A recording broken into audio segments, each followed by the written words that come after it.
It's January 10th, 2017, 6:30. Call the meeting to order. Roll call, please. Thank you, Mr. Mayor. Councilor Stickman? Here. Councilor Meese? Here. Councilor Steve Johnson? Here. Councilor Kevin Johnson? Here. Councilor McMahon? Here. Councilor Leisner? Here. Mayor Mercero? Here. All right, I'd like to lead the flag salute. Pledge allegiance to the flag of the United States of America and to the republic for which it stands, one nation, under God, indivisible, with liberty and justice for all. Thank you.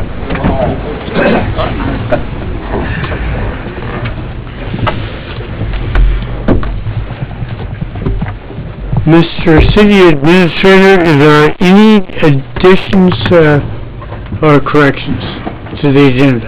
So Mayor, I'm just going to have a quick update on some items that we can do at item number 13, which is talking about the upcoming retreat, strategic plan agenda, and some other follow-up related to that, and so just general announcements.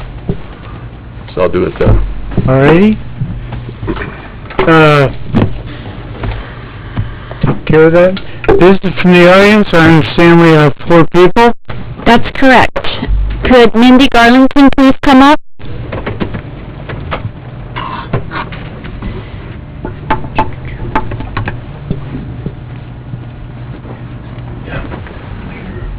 Hi, Mindy Garlington, 7000 Debbie Court. And I just want to state for the record that there's only one other person that's seen this letter besides the people that I sent it to, because I kind of stewed about it for a little bit. And I got a message back from Jackie, which I really appreciate, and I do understand what everybody's saying, but I still really believe this firmly, and so I'm just going to read it out loud really quick, and then I'll be done. I sent it to Eric Swanson, Jackie Betts, Kim Sickman, Steve Johnson, Patrick McMahon, and then the Oregon State Ethics Committee, the League of Oregon Cities, and Ray Rendelman at the Clackamas Review. And I basically said that it's come to my attention that the City Council is preparing to run a meeting on January 17th with only 3 sitting council members. As some of you may or may not be aware, there are 4 expired seats as of December 31st, 2016. And because no oath of office has been taken, the current City Council members do not meet the criteria for a quorum. Could it be possible that the 2 scheduled executive sessions for January 10th be against the Oregon meeting laws due to this oversight? I had a couple of notes on here, and then I just have to say that I have to wonder about anyone on our council willing to sit in on a private executive session when they're no longer a member of the council. Would this invalidate the legitimacy of the decisions made during those closed meetings? After a stern citywide meeting for boards and councils with our legal team about ethics, I would think that this meets the criteria of if it might be wrong, it is. Remember that it's my right and my responsibility as a voting citizen in Gladstone to question and demand answers of those I look to govern our city. I appreciate the time and effort all of our citizens spend in making our city a great place to live, so let's make sure that it's done right. So I just sat and thought about it for a little while, and one of the points that I made in this letter is that in the last 50 years, and I could probably go back 50 more, because they're really quite interesting to read from the City Council minutes, is that our mayor was sworn in before this council did anything. They didn't hold any executive sessions. They didn't do anything before our new council members were sworn in. And I did say on here that when Mayor Jacob Ellis was sworn in with Kim Sickman, Steve Johnson, and Patrick McMahon, that they held a special meeting the week before to do it. And I was excited for all of you. And I'm not doing this because I'm friends with anybody or not friends with anybody. I just think it's the right thing to do because that's the way Gladstone's done it for about 50-plus years. Thank you. Thank you. Thank you. Thank you. Would Lou Schwab please come forward?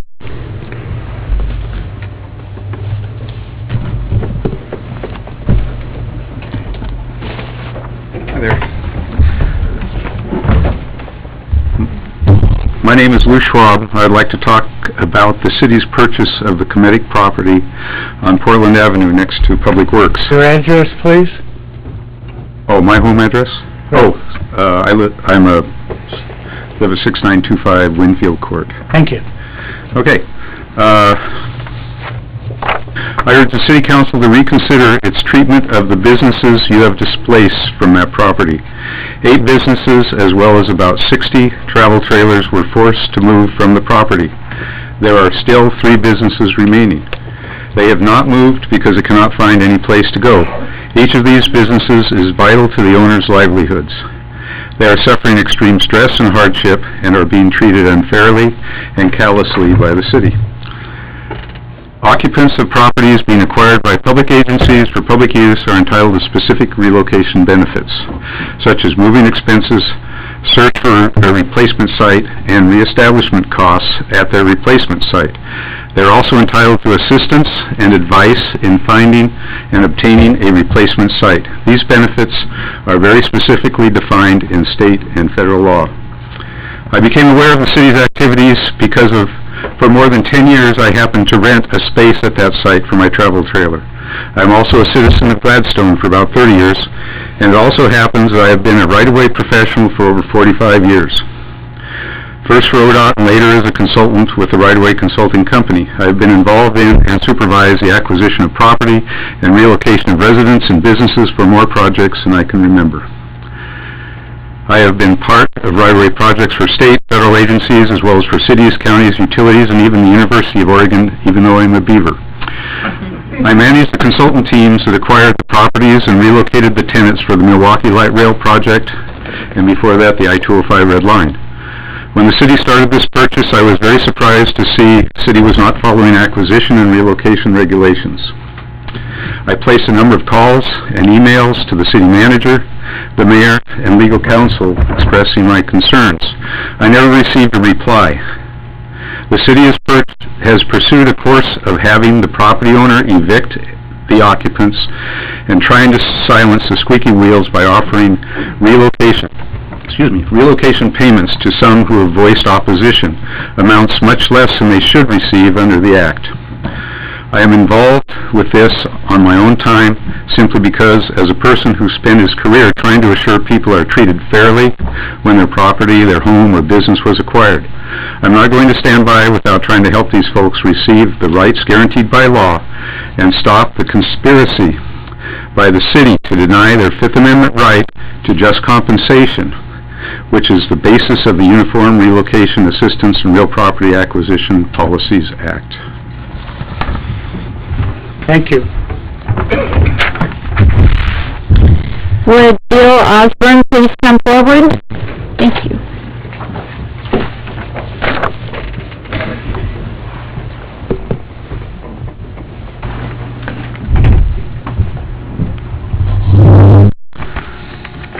Bill Osborne, 7160 Monteverde. I would like to let you know that I do appreciate the good you do for our community. I realize sometimes you may not think so, but I do. I don't always agree with some of the choices you make, but as you know, I'm not shy to share my opinion when that happens. I never expect to agree with any of you all the time, and with some rarely. What I ask for is transparency and answers to questions asked. The phrase "no comment" is something guilty people say. This does not build trust. You were all elected to represent the people of Gladstone, not yourselves. I believe some of you get that, however some do not. I watch as we continue to make negative headlines again and again, with nothing being done to repair our embarrassing reputation and strained relationships in Clackamas County. You run off city employees and then pay huge amounts to recruit new ones. Our last library director just recently left. One can only assume the threats regarding the library board were too much for her. The whole library debacle weighs heavy on our community, and your actions have most likely condemned any new library in our city. Nobody understands why you've ignored the library board's request for a new liaison. What good is it to have a citizen board if you're just going to disregard their requests and suggestions? You implement new fees and taxes on residents, and your only justification is that other cities do the same. We choose to live here because it's not other cities. We like it that way. I have been told you make increases simply because you could. Perhaps the real question is, should you? I have faith that our new mayor, along with some of the other council members, will help put us back on the right path.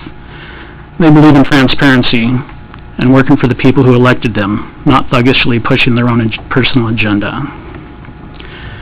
After months of thought and many conversations with numerous members of our community, the next step to preserve Gladstone's best interests is clear. We the people cannot tolerate these unethical and bully-like actions to continue to plague our city. Tomorrow, January 11th, 2017, I am initiating a recall campaign against Councilor Steve Johnson and Councilor Kim Sickman. This is not my own personal crusade on any individual level. This is about effecting positive growth for our community and building a stronger Gladstone. Thank you. Thank you. Natalie Smith, could you please come forward?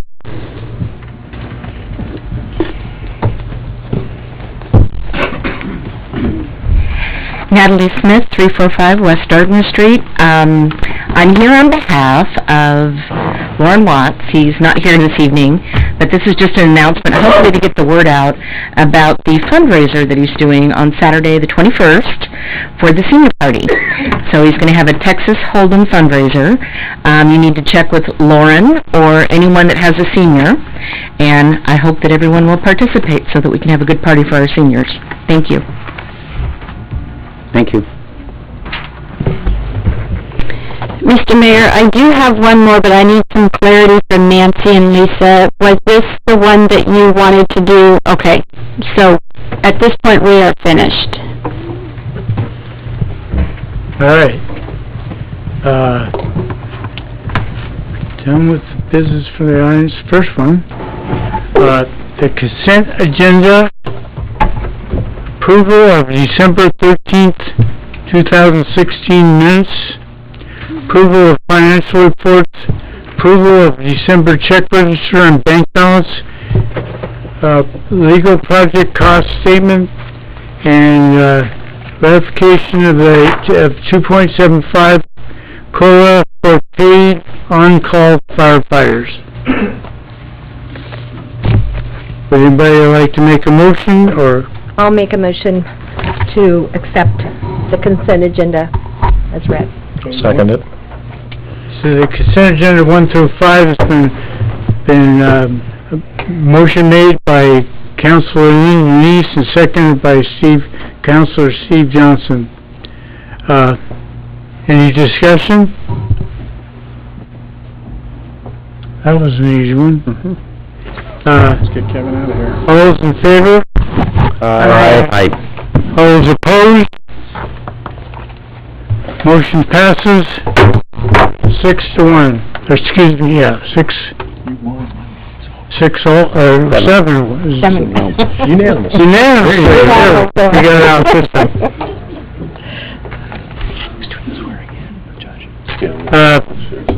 Now we go on to, see if I say this right, sine die. Got it.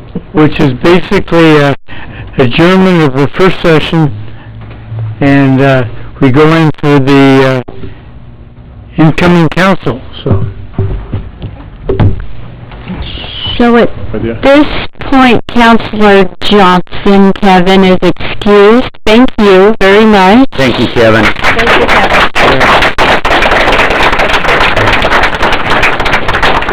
And I would like to ask Linda Neese, Tom Mercereau, Neil Reisner to please take a place in the audience. Kick me out already. We have our judge here this evening that's going to conduct the swearing-in ceremony, and we are going to do these individually.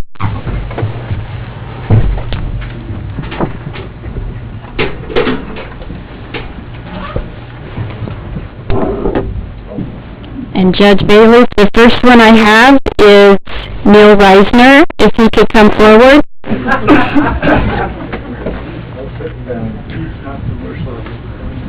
Okay, Neil, I told you earlier you need to stay back.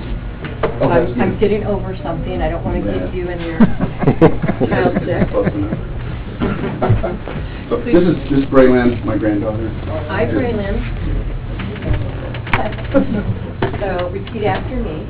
I, Neil Reisner, I, Neil Reisner, do solemnly swear do solemnly swear that I will support that I will support the Constitution of the United States the Constitution of the United States and of the State of Oregon and of the State of Oregon and the Charter and the Charter and municipal code and municipal code of the City of of the Gladstone, City of Gladstone, and that I will, and that I will, to the best of my ability, to the best of my ability, perform the duties perform the duties of City Councilor of City Councilor for the City of for Gladstone, the City of Gladstone, Oregon, Oregon, during my entire term, during my entire term, so help me God. so help me God.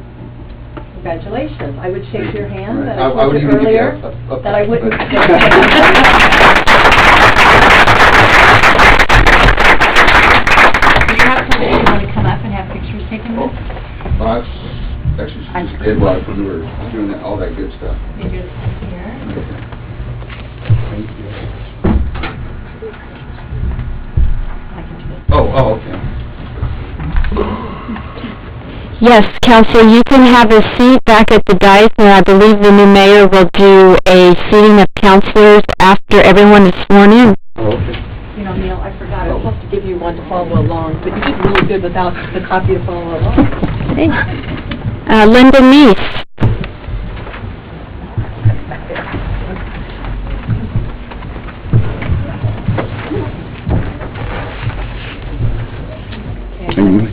Yes. Oh, that's And I've had it, and I don't want it again. Raise your right hand.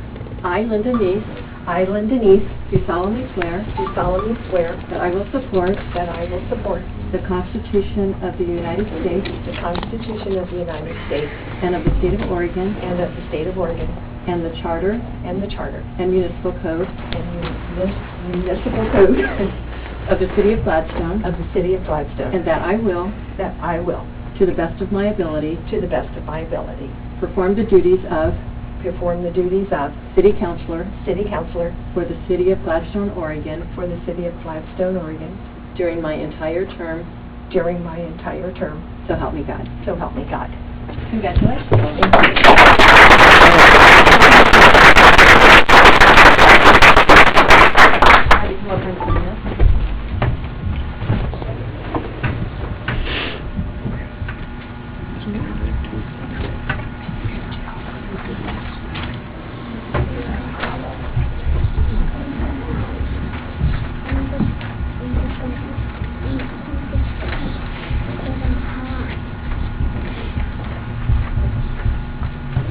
Congratulations, thank you. Okay. Sure. I just want to say thank you, especially to my family that came tonight, and I really appreciate it. And to my friends and those that I have met over the years. I'm truly honored by the trust you have instilled in me and very excited to get the work done. I'm thrilled to be working with such a great group of elected officials. I want to thank all of the folks that opened your doors and shared ideas. Thank you. It's easy to see why Gladstone is such a great place to live. This year's election was about listening to your questions and concerns and ideas. And I pledge to you, I will continue to seek out and be guided by your input. You can count on me to find innovative ways to communicate so that we can grow and work together and keep Gladstone strong. Thank you.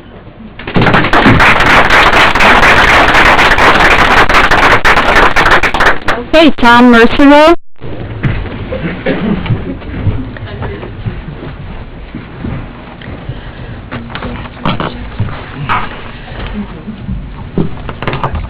Hey, Tom Mercer, right now. I, Tom Mercero, I, Tom Mercer, do solemnly swear do solemnly swear that I will support that I will support the Constitution of the United States the Constitution of the United States and of the State of Oregon and of the State of Oregon and the Charter and the Charter and municipal code and the municipal code of the City of Gladstone, of the City of Gladstone, and that I will, and that I will, to the best of my ability, to the best of my ability, perform the duties of of the duties of... perform the duties of Perform the duties of City Councilor City Councilor for the City of Gladstone, Oregon, of the City of Gladstone, Oregon, during my entire term, during my entire term. so help me God. So help me God. Congratulations.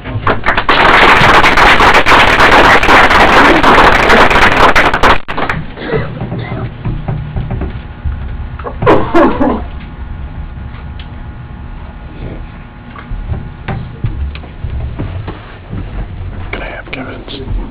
Can I have Kevin's? Make sure he gets it.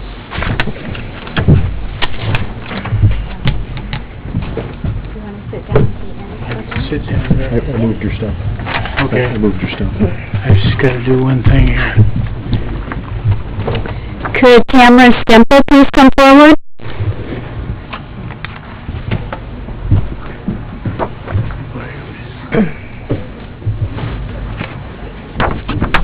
My suitcase down.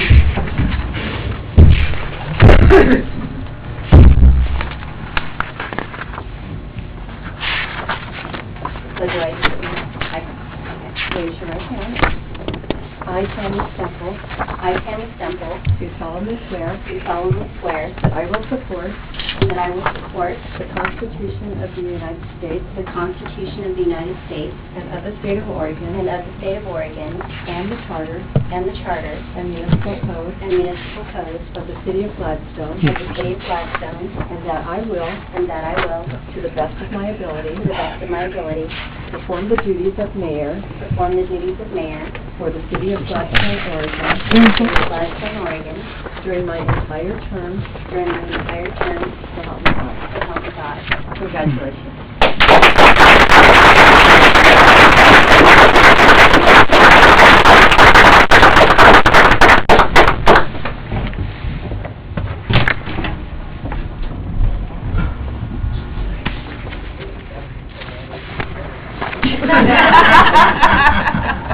Is there anything you wanted to say? Just what I would like to say is thank you to everybody. The process has been interesting, but what I gained most was the new friends. That I'm going to keep with me forever. And I'm going to start crying because it's just awesome. It's the friends, and I want you all to know that you will be heard and you will never be dismissed. So that is my promise to you guys. Bravo.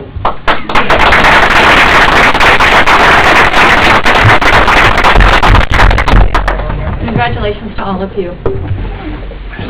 Thank you, Judge. Judge. So, Madam Mayor, as you get seated, I do have a special request from Nancy Eichstead and Lisa Preble. Yep. Okay, please come forward.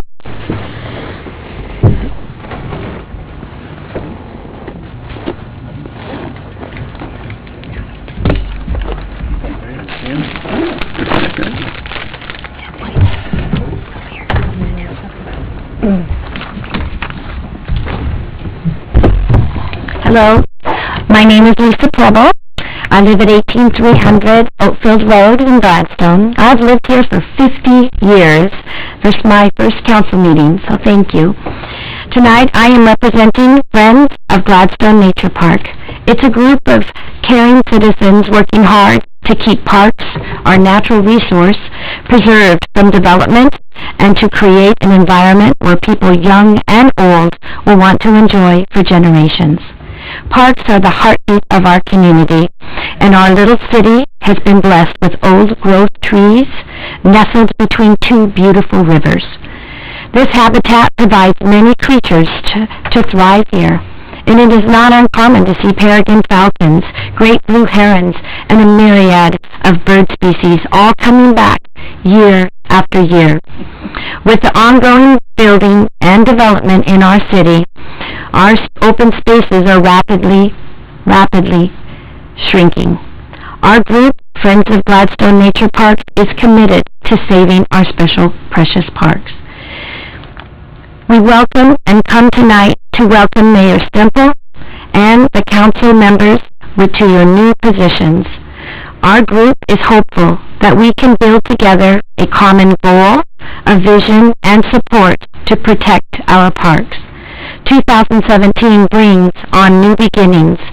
I close with my favorite quote from Henry Ford. Coming together is a beginning. Keeping together is progress. Working together is success. Nancy? Nancy Eichstead, 665 Barbary Place in Gladstone, and I'm here as the president of the Friends of Gladstone Nature Park to congratulate Tammy for breaking the glass ceiling and being the first woman mayor in Gladstone. It's been 30 years since we've had a person of color on the council. If you look around the room, you can tell that there's a lot of those kinds of folks missing from our leadership, and I would like to see more glass ceilings broken besides Tammy. So I'm hopeful that we're at a new beginning here and that things will go forward smoothly. So Tammy, congratulations. Thank you.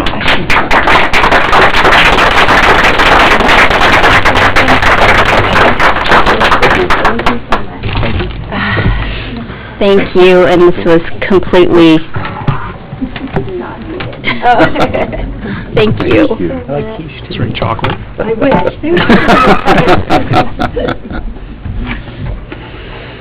All right, thank You. you. Anybody else? All right. Today is Gladstone's birthday, and we're how old? 106. Well, happy birthday, Gladstone.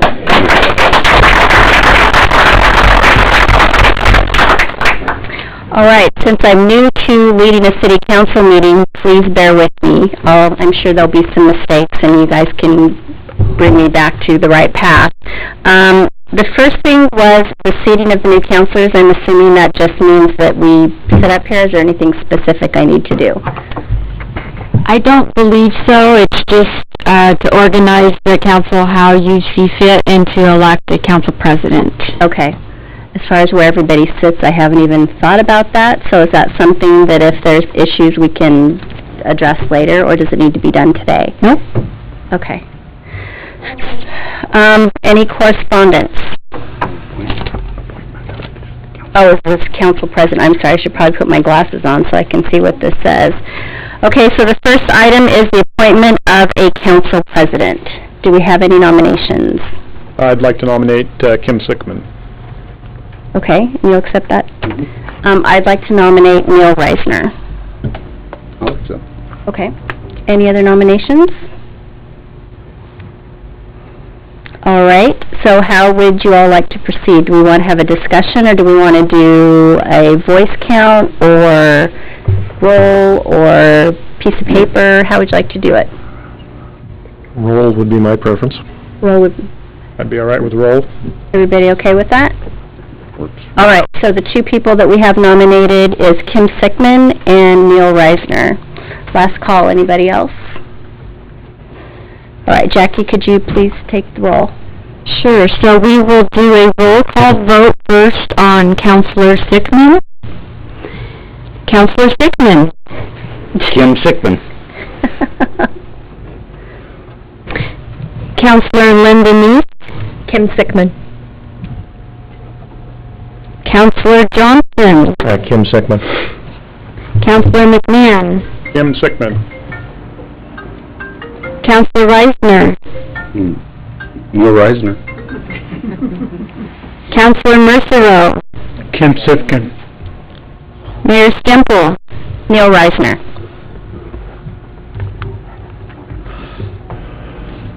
So we have 1, 2, 3, 4, 5 for Kim Sickman and 2 for Neil Reisner. Do we need a motion? Do we need a motion, David? I think it's a good idea, just to make it official for the record. Make a motion that we elect Kim Sickman as Gladstone City Council President. I second that. Motion was made to accept Kim Sickman as council president by Steve Johnson and seconded by Tom Mercero. Any discussion? All right, all those in favor? Aye. Opposed? Kim Sickman's the new council president, well, continuing council president. Congratulations. Continue serving in that capacity. All right, so the next thing on the agenda is correspondence. Did we have any correspondence? No, ma'am. No, all right.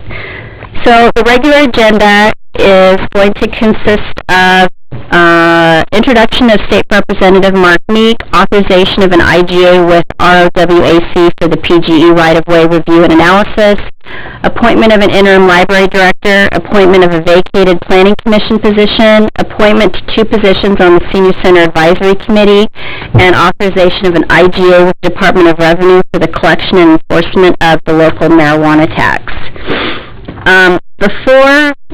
For those of you that are familiar with how I run the Planning Commission meetings, I like to open with kind of my rules of what it is that we're doing here. So if you just bear with me for a second, is that all right, David? You know what I do, how I do it. Okay, before we proceed, I would like to say a few words about the duties of the City Council. First, the Council represents the citizens of Gladstone, and we're elected to give them a voice. We're required to meet with our community members and provide a forum for them to discuss grievances and ask questions. And keep in mind, we represent all of you, whether you're a homeowner, renter, business owner, a grade schooler, senior citizen. We represent all of you, and our personal biases need to be set aside. As we discuss and consider matters, there's laws and rules we have to use as the basis of our decisions. These start at the federal and state level, then filter down to our city's comprehensive plan, city charter, codes, and ordinances. We do not have the luxury of randomly making decisions, but instead have to be consistent and take a path that is defensible. There are many times when we have strong personal feelings related to a topic. However, we are limited to the framework our city documents provide. And I want to make that clear that we work within set limitations. I want all of you to know how fortunate I feel to be working with and for all of you, and my hope is that we as a council do our very best to represent the best interest of this city. All right. So the first item on the agenda is the introduction of State Representative Mark Meek.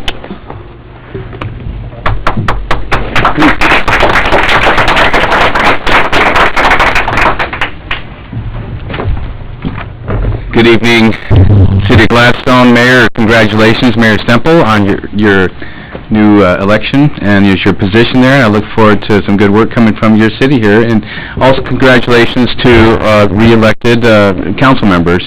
As you guys know, just recently elected state representative for our community, and I did a lot of outreach and met a lot of our citizens at the doors and at businesses, and it is my pleasure now and honor to represent our community in Salem in passing laws that will affect our community and our surrounding neighbors. So I am here tonight just to let you know, just to introduce myself. I am not a City of Gladstone resident, but my address is Gladstone. But I am definitely very fond of our community. I'm a realtor, and I help people buy and sell homes in this community, and also in our other parts of our district, which is Oregon City and in Clackamas County. And it is my goal, as you all know, is to make sure that our community stays safe and strong. And so it is going to be my job and duty to make sure I support you in all the endeavors that you undertake to make sure that you have the funding and the resources and the support to make the good things happen that you need to do. And so one of my top priorities is going to be education. We need to, fund a good, strong education model. As a realtor, I enjoy selling homes in Gladstone because buyers love buying homes here because you have such a strong education system. So I applaud our, Gladstone School District Board and members and all the folks that support it. So congratulations on having a wonderful school district. And so it'll be my goal. I'll be meeting with those folks at their council board meetings also.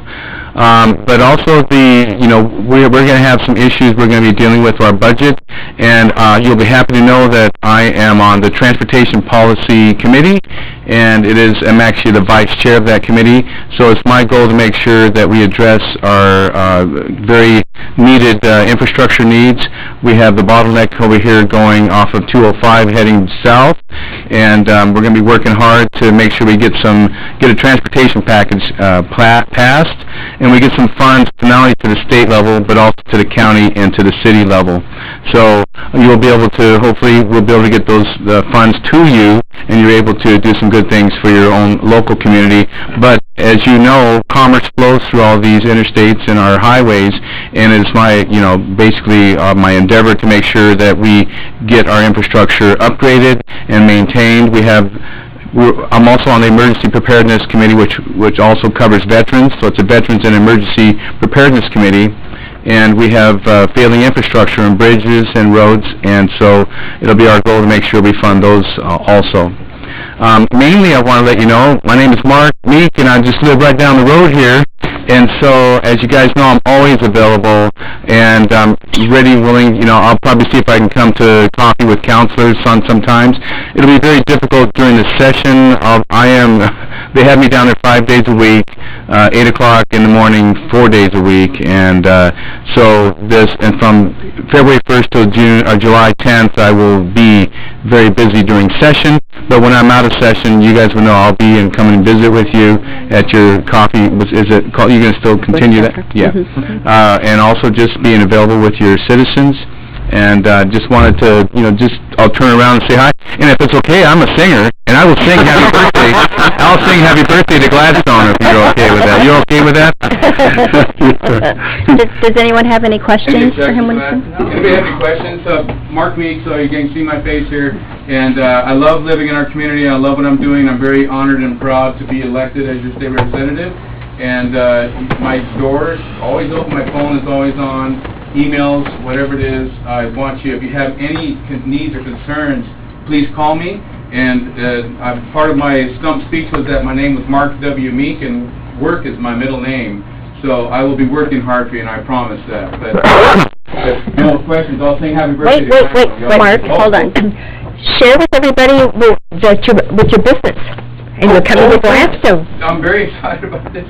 I'm a co-owner with Suma Real Estate Executives, and we're in the middle of getting our financing. We own the property and the land right there on 82nd Drive in Clarendon, right across from Crossroads Cafe, and we're going to be building a 20,000 square foot commercial building there.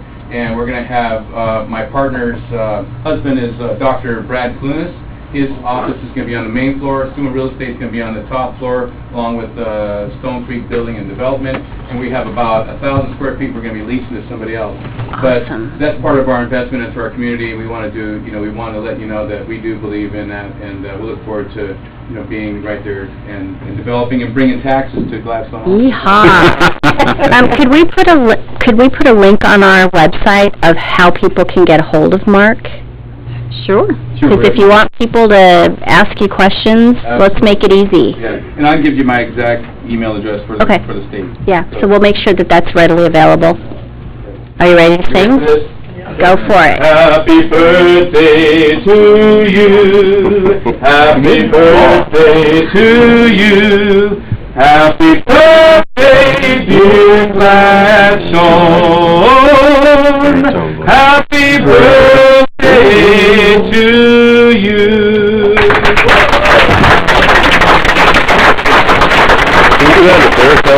Awesome. Thank you very much, Mark. I'll let you guys get to your business. Mark, if there's anything that we can do to help support you, please by all means let us know. It'll be a great two-way street here, so absolutely. Thank you so much, and thanks for the call, Neil. Thanks, you guys. Right. See you later. Mayor? Yes. You didn't know, or I didn't hear you know, there's an item added, number 13. I don't have it on mine. It was added today. It's about retreat and... Okay. Just an update on the retreat, but I wanted to make sure you... All right, got that. Okay, well, thank you very much. The next item on the agenda is number 7, authorize an intergovernmental agreement, which is also called an IGA. You all will probably hear that more often than you'd like, with Right-of-Way Accountability Coalition, which is the ROWAC, to review and analyze revenues received from Portland General Electric as compensation for the rights and privileges to operate in the public right-of-way. Do we have a presentation? I can do that. That's fine. So basically, what we're signing, or we're suggesting we sign on to, is basically an audit of PGE and the work that the the franchise fees that they collect. And the IGA is with other cities that are doing similar audits. This is the first time the Gladstone's participated in this, but what we've been told in the past when this has happened, and it happens periodically, that there are differences, and I think it's a good idea for us to do it cooperatively with other communities, and also to realize the right-of-way collections as an accurate statement. So I'll answer any questions. Pretty straightforward. Anybody have any questions? And make sure that you guys go up to the microphone so that everybody can hear. The only comment I have is, I understand this is just a couple of months, and I know there's other cities that we're going to be working with on this.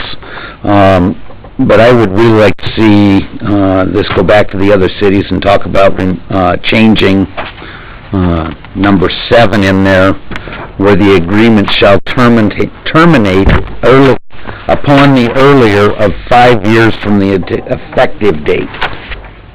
We're talking about a 2-month program or thereabouts. I think this is just standard boilerplate, but to give the consultants 5 years to finish before they're out of contract might be a little bit. Well, it's oral completion of the consultant services, so it would... But they could drag it out for 5 years and we would have no control over that. No, it says in here that we can end it any time. Terminate it. We can terminate it, but they may not have completed it. The point is they think this is going to take about 2 months, and we've authorized in the agreement 5 years to do it. And that's my only concern with it. Okay. Madam Mayor, if I could add, this afternoon I received some additional information from Lance, who we contract with from Oregon City to assist us. And he said that the City of Milwaukee was the member that did this before, back in 2001, and it took them 18 months. And what was interesting about it is that at that time there was 19 municipalities that they audited on PGE's revenue, and that there was $3.2 million underpaid to all of those municipalities. And so at this point, he did say that it's expected to be done in 3 to 6 months, but that is just standard language that they put in there. Okay. I'm assuming that if we move forward with this, and it seems to go on and on and on, that we can hold them to task or terminate it. And the other thing to think about, too, is this is an IGA between, the member jurisdictions. And I don't know enough about the history of it. It may be that there's a desire to keep it in place beyond the length of this, specific engagement. The exhibit to the IGA is the agreement that the consultant will sign. There's nothing filled in right now, but it talks about when it would expire by a given month, date, or year. So maybe checking in with Lance or somebody at Milwaukee to say, hey, what's the expected duration of the agreement with the consultant? Because that's what's going to bind the consultant. Yeah. So. Any other questions? Just to, tag along with what Jackie was saying, I think it'll be interesting, since we have never participated in an audit like this. There probably is going to be some significant catch-up here, so I think it's a good timing, and appreciate Lance, who we've been working with Oregon City, and bringing this to our attention and involving us in the process. Great. Would someone like to make a motion? Yeah, I'd like to make a motion to authorize the city administrator to sign an intergovernmental agreement, IGA, with the Right-of-Way Accountability Coalition, ROWAC, to review and analyze revenues received from Portland General Electric, PGE, as compensation for the rights and privileges to operate in the public right-of-way. Second. Motion was made by Pat McMahon and seconded by Kim Sickman. Is there any further discussion? All right, all those in favor? Aye. Opposed? Passed. The next item on the agenda is appointment of an interim library director. So, Mayor and Council, want to introduce Lauren Gunderson, who's with us today. Lauren, go ahead and raise your hand, please. With us today, what Jackie's handing out is a memorandum of agreement that would, that the council approves, would appoint Lauren as the interim library director. We've had several discussions with Lauren, kind of the status of things with respect to the library, the new construction that's being discussed, working with the library board, working with our city council, and moving forward, working with the staff. They're undergoing right now a recruitment for their children's library services director. They also have various projects, the RFID project that's moving forward. I think Lauren's the person for this opportunity, and we're looking forward to working with her and developing her in this new role. This was also a recommendation that came from the ASME bargaining unit, and just as a FYI. Any questions? Anybody have any questions? Right. So, I support this, but also I am, and I appreciate that this has come before the council for our consideration. My question is, why haven't we seen the same thing in regards to the interim senior center director?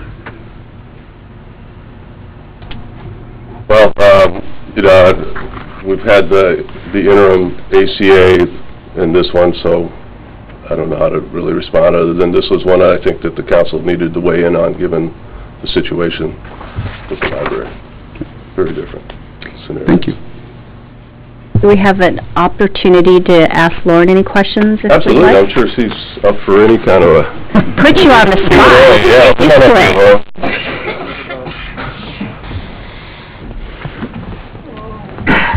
Hello, does anybody have any questions? So I probably should have asked that first before I made her come up here and sit. But anybody have any questions for Lauren? You must have some questions. No, I just wanted to see her come up here and sit down so everybody could take a look. No questions? I'm sorry for making you come up here. Well, that's a good idea. Front and center. All right, you can go back. Thank you. Thank you. I'll let you know, Lauren, that we talked about you for some time. Oh, really? I didn't see any frowns at all, so... Okay. All right. All smiles. So on that note... I think it was the fact that I told him he spoke Russian that really... That was it. Definitely. All right, so do we have any discussion? Would someone like to make a motion? I would make a motion. I move that we appoint Lauren Gunderson as our interim library director. I'll second it. Linda Neese. A motion was made by Councilor Steve Johnson and seconded by Councilor Linda Neese. Any further discussion? All those in favor? Aye. Opposed? Congratulations. We have a new interim library director. Congratulations, Lauren. All right, the next item on the agenda is appointment to the Planning Commission, and it looks like we had initially 6 applications, which has been kind of modified a little bit.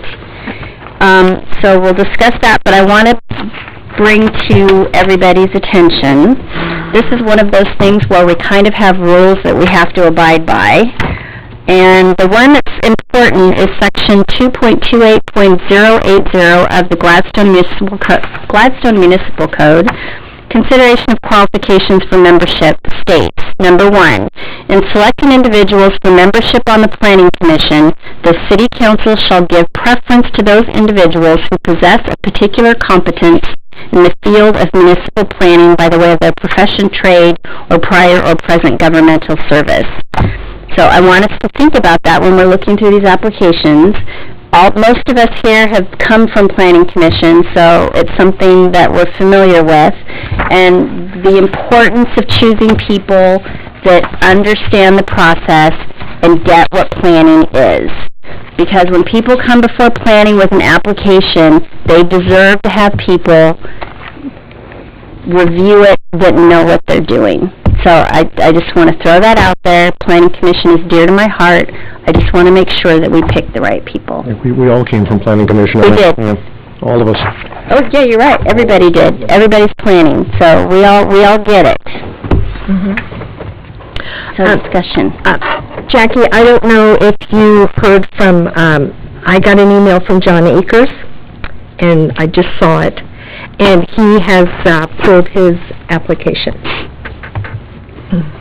So I have not received that email as clerk of the city. I would advise that I don't forward it to you. Well, I don't. Did that go to everybody, or did it just go to you? It just went to me. I just now saw it. He said, I'm withdrawing my application for Planning Commission. Okay. But I would like to thank you for considering me. Okay, well, that's concerning. We need to make sure that things go through the proper channels. Do you know him personally? Is that... No, I don't. I'm just curious why he didn't reach out to only one of you. I would probably just leave him on in the sense that, you know, usually you have something that's a little more broadly telegraphed in that. But, I mean, I hate to say it, but I mean, I think you kind of keep that in the back of your mind when you're making the appointment. Well, no, and like I said, I just went through my email and just saw it, so... So, Madam Mayor, also I'd like to let the public know that in the packet we have John Akers, Bill Osborne, Brenda Schellenberg, Dave Slate, Patrick Smith, and Kurt Stempel. After the packet was advertised, I did receive a visit from Kurt Stempel, who withdrew his application, and I received a phone call from Dave Slate, who withdrew his application. Yesterday, I received a phone call from Dave Slate saying that he would like to be reconsidered. So what you have up there are the 5 applicants, and taking the advice of our city attorney, I think we should leave John up there, but clearly you've heard that he would like to not be considered. Okay. So then, unless you guys want to have a discussion, I recommend that just Jackie calls the roll and writes down who we vote for. It's up on the screen. Yeah, it's up for the screen. So, is that all right with you guys? Yep. How about if we start with Tom? Maybe just so it's I think, just to remind and have a consensus about if you do end up with a tie, what the council has done, at least in recent history, is then take those people, 2, 3, whatever it might be, and then re-vote on those 2 or 3. Okay. All right. It's one vote. It's one vote for all vacancies. Okay, so Tom. Patrick Smith. Dave Slate. Dave Slate. Kim. Patrick Smith. Linda. Patrick Smith. Steve. Patrick Smith. And I'm going with Dave Slate.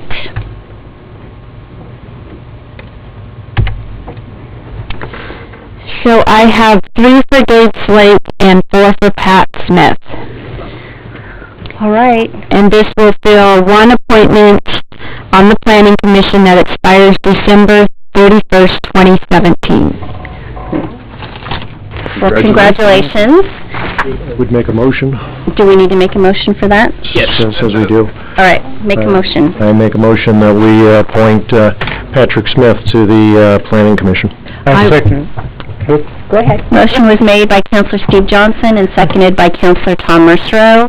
Any discussion? The only thing I would like to say is the last couple months we have had a lot of applications for positions in our city. I think that's wonderful. If you didn't make it on one, keep your eyes open.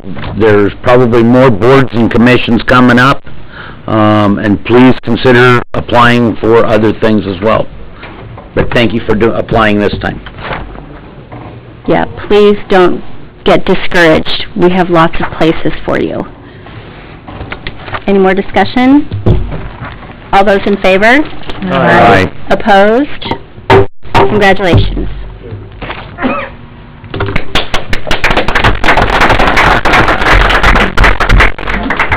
All right, next item on the agenda is appointment to the Senior Center Advisory Committee. We have 2 applications received for 2 terms that expire December 31st, 2019. So, we have an application from Linda Andrews and Nancy Turner. I would make a motion that we appoint both applicants to the 2 terms, to the 2 available Senior Center Advisory positions. Do we have a second? I'll second it. Linda Neese. Motion was made by Councilor Kim Sickman and seconded by Councilor Linda Neese. Any further discussion? I would like to thank them for stepping up and helping our senior center. I know they've already been involved, and I want to thank Bill Osborne for stepping up last month, being that he was as qualified as they are. Any further discussion? All those in favor? Aye. Opposed? Congratulations to our new Senior Center board members. Next item on the agenda is Resolution 1099, establish a City of Gladstone Audit Committee. Do we have... Yeah, and Carolyn has put this forth. You know, we're seeing a lot of with gas fee changes and more transparency requirements that an audit committee is to be established for the city. As it says in the background, it's to provide independent advice, assistance, and recommendations to the council in the oversight of internal and external audit functions of the city. The resolution outlines the makeup of the committee, and as we move forward with this idea, you know, based on some of the conversations we've had in terms of how we want to try to move forward with some of the changes to committees and roles and those kinds of things, we anticipate that this will be rolled into that if the council wants to approve establishing an audit committee.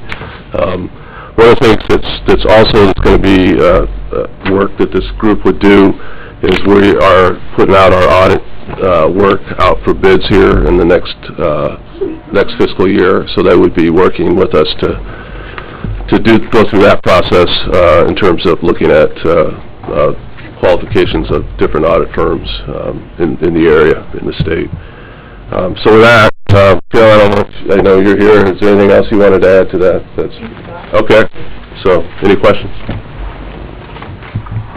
Is this a standing committee then? That's what I'm suggesting. That this, once we, it's a resolution that kind of guides the current process, but moving forward, I think this would be one we'd want to roll into the as having one of our committees that would be identified in code and in the makeup established by city code. So I'm curious as to why create a new committee when we can have our budget committee do the same thing?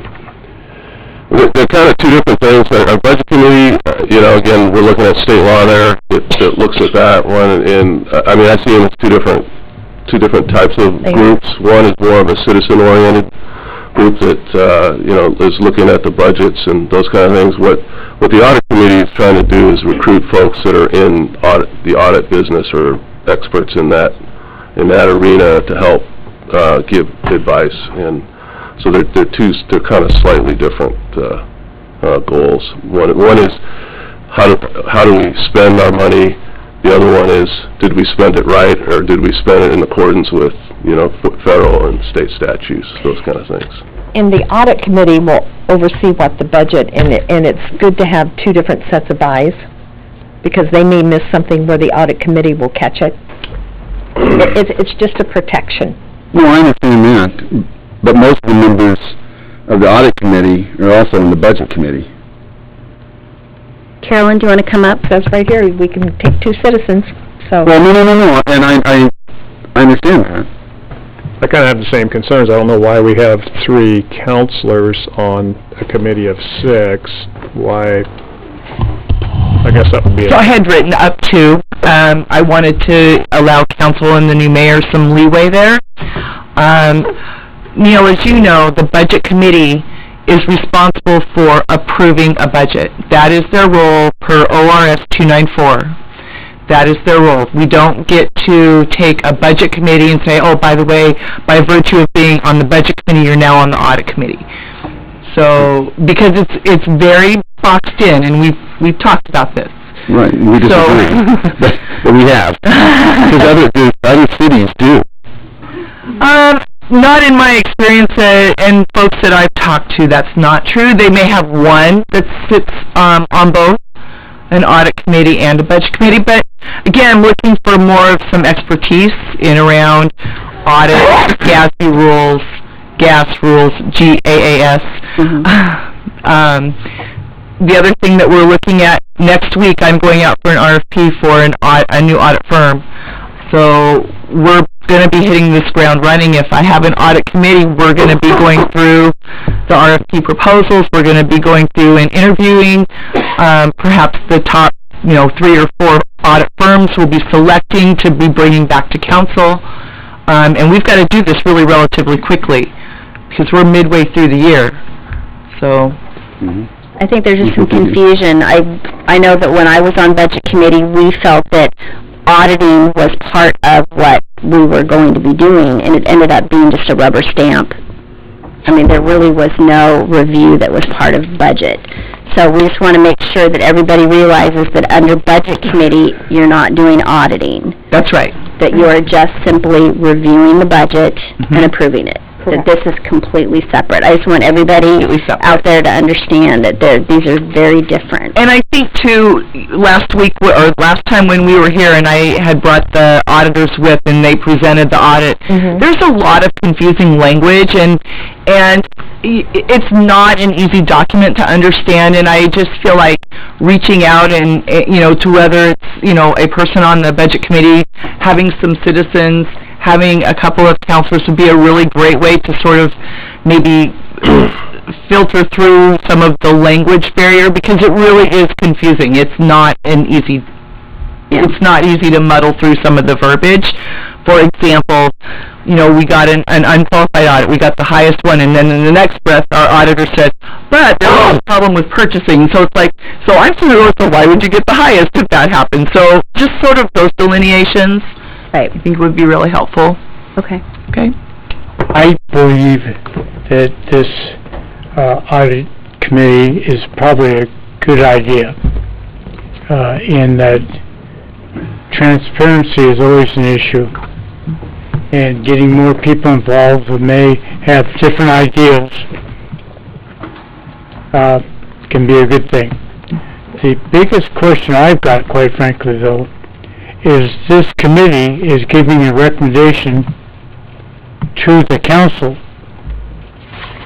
and yet up to half the council, half of this audit committee can be the council.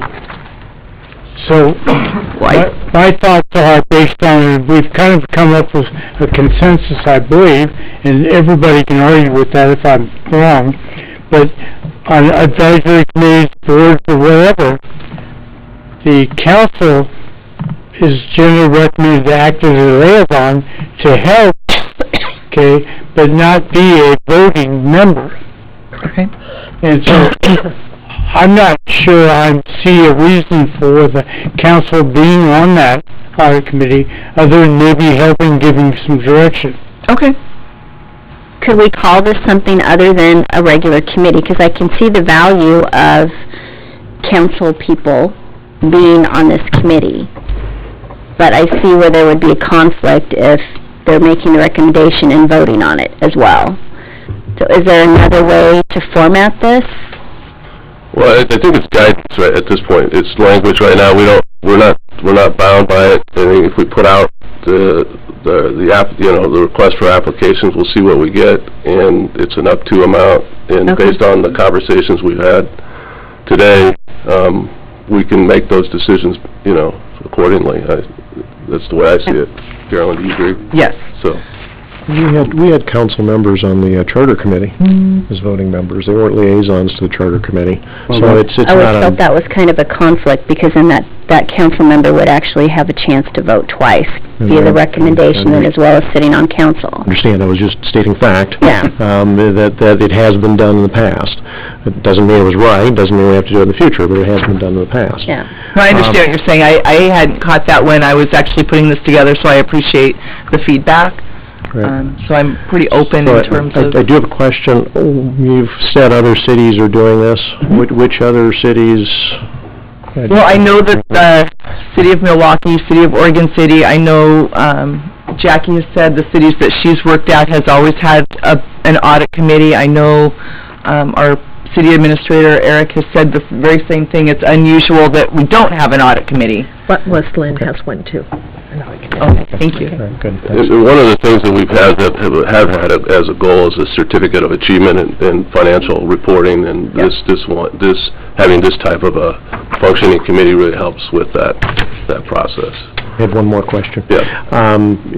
So your intention is to bring CPA firms before the audit committee to make recommendations? I mean, you got firm A, B, C, right. and to look through their qualifications, who they've worked for, and then come back to the city council and say, the audit committee recommends that you go with this CPA firm for audit. Is that your general direction there? So that's exactly right. So next week I have an ad going out in the Daily Journal of Commerce for 2 days for an RFP, and then I'm also sending out emails to audit firms of owners and partners of people that I know in my 20 years of industry work. So I'll send out those emails. So I expect then that we will get proposals.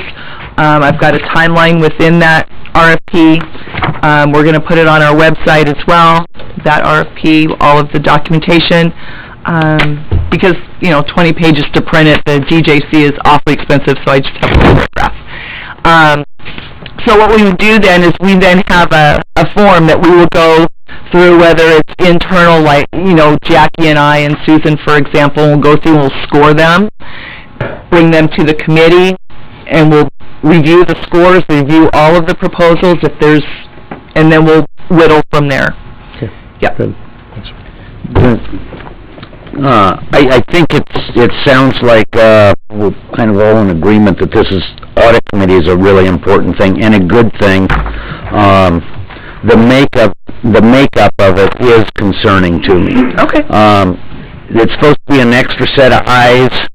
Well, half of it's the city council, as Tom mentioned, or could be up to that. I would like to see a liaison position to this from the council, and it be a citizens committee with qualifications that are laid out in here, so the group does have the qualifications.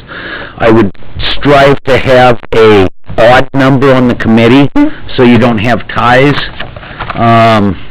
If that was 5, if that was 7, I mean, this comes up to 6. But if that was 5 or if that was 7, I wouldn't have a preference. But we definitely want to, something like this, in order for it to be functional for the city, we definitely are going to want to verify qualifications for the positions. And those are just kind of my thoughts on it. Okay. I think that 7 is probably the best. I mean, you start having absences, and, you have to have trouble having a quorum, so my preference would be for 7. Okay. I don't know about the rest of you, but the first time I saw this was last Wednesday when I got my packet or heard about it. And so I would like to suggest that maybe we continue this discussion on the 21st at our strategic meeting. Or at the You next have a city deadline council. coming up. I really do. Yeah. I'm publishing next week, so... Well, whether you have if an you want to audit do that, I'm going to stick with my timeline for my RFP, because we're more than midway through the year. Just know that the more time we take, the less time we're going to really have to come together. And just having this committee really I'm trying to think of the word, Does it impact the impact, RFP? right. It'll impact the review On the of back end. RFP. Right, but that's still, For interviews and that's gonna be a month or two down the road though, right? No, I anticipate February. Okay, so next month. I mean, I'm fine with you going the 21st if that's the read of the council. I'm just saying that on the back end, when we're ready to interview, it's just gonna be really time intense for the folks that do become on the board, on this committee. Well, we still would have to, get notice out to get applicants. I mean, and that's gonna take some time as well, especially if we're looking for particular applicants. Because I think, don't we have like 30 days is what we, what we're... But I brought forms with me tonight. Okay. They're all getting an application. I think it's a great idea, and I think the council believes it's a wonderful idea, that we should go this direction, but what we have here, I'm not comfortable approving. So would we like her to go back and come up with a different makeup of the... That's kind of my thoughts. If we're gonna create a committee to do a certain job, we probably should do it the right way. Yeah. We do have a meeting on the 24th, do we not? Yes. Right. January 24th, so, the council has another opportunity to look at this on the 24th. Sure. Or we could approve this resolution right now, because all it says in the resolution is that we are creating an audit committee and then continue to move forward with what the makeup of the audit committee will be. Yes.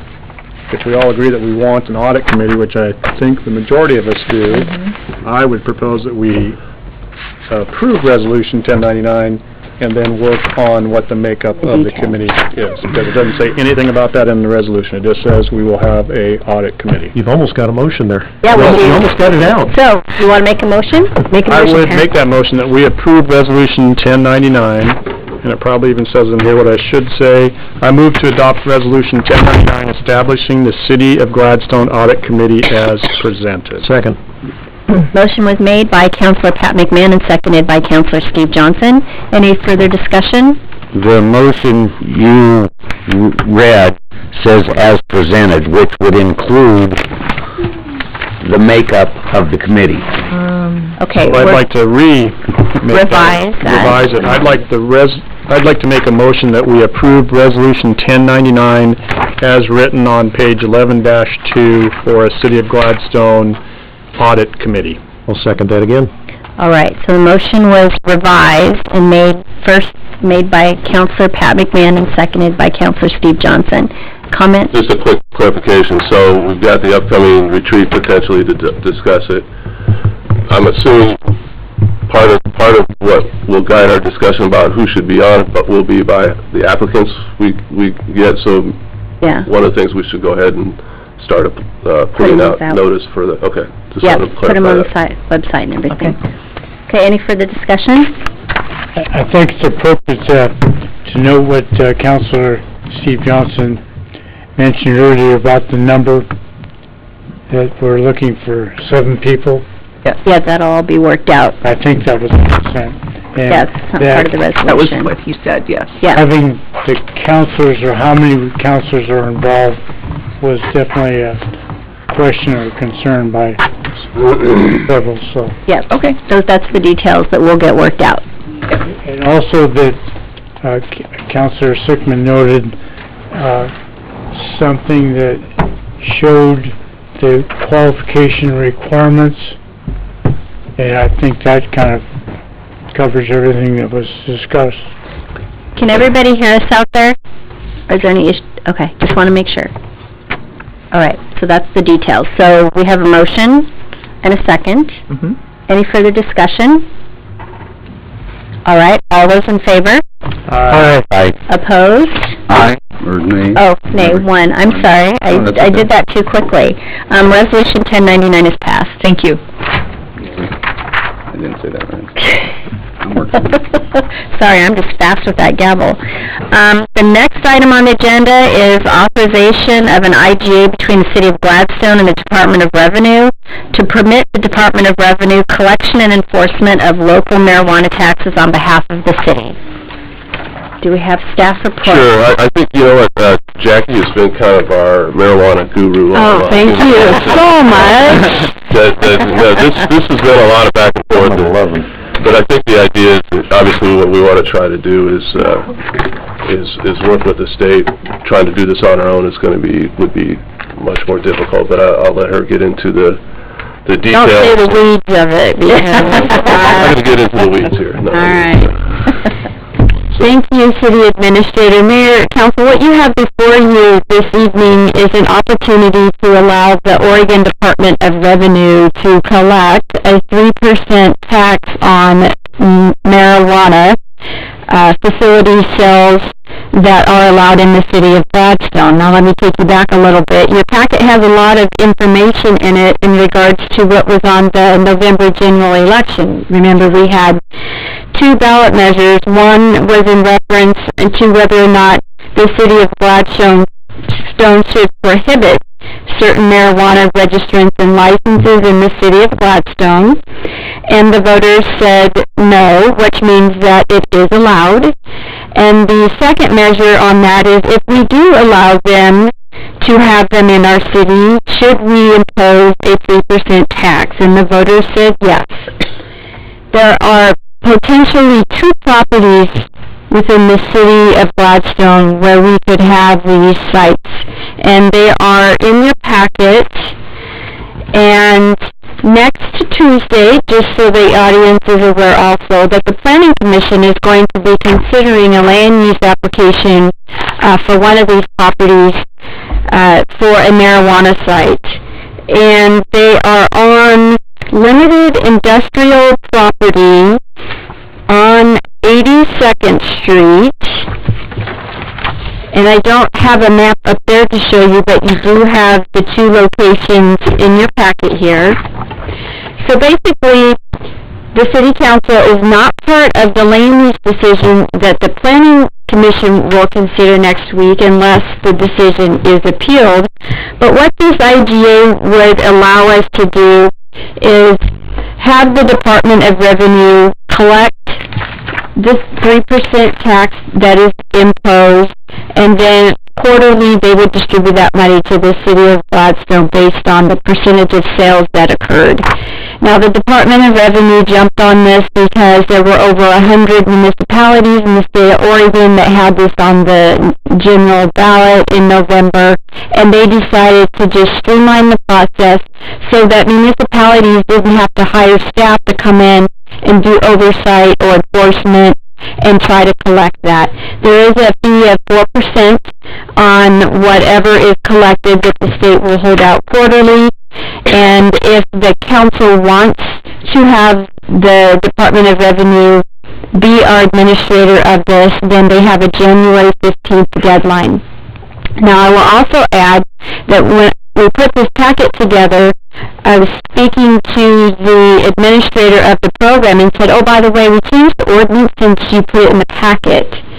But he did review the material that's in here, and he said that what the City Council approved when it went to the vote of the people is solid. He can collect the 3% based on that. What they cannot collect is interest and penalties should one of our retailers set up business, get approved, and then not pay the 3%. So I'm going to come back to you in February with a modification, but this tonight will allow us to enter into an agreement with the Department of Revenue, and then once we modify the ordinance in February, we could collect interest and penalties should we need to. Okay. Anybody have any questions? Somebody like to make a motion? I make a motion to authorize the city administrator to sign an intergovernmental agreement, IGA, between the City of Gladstone and the Oregon Department of Revenue, DOR, to permit DOR collection and enforcement of local marijuana taxes on behalf of the city. I'll second that. Motion was made by Counselor Neil Reisner and seconded by Counselor Linda Neese. Do we have any further discussion? All right, all those in favor? Aye. Opposed? Motion passed. All right, so the last thing on the agenda, on the regular agenda, is discussion retreat. Is that what this? Yeah.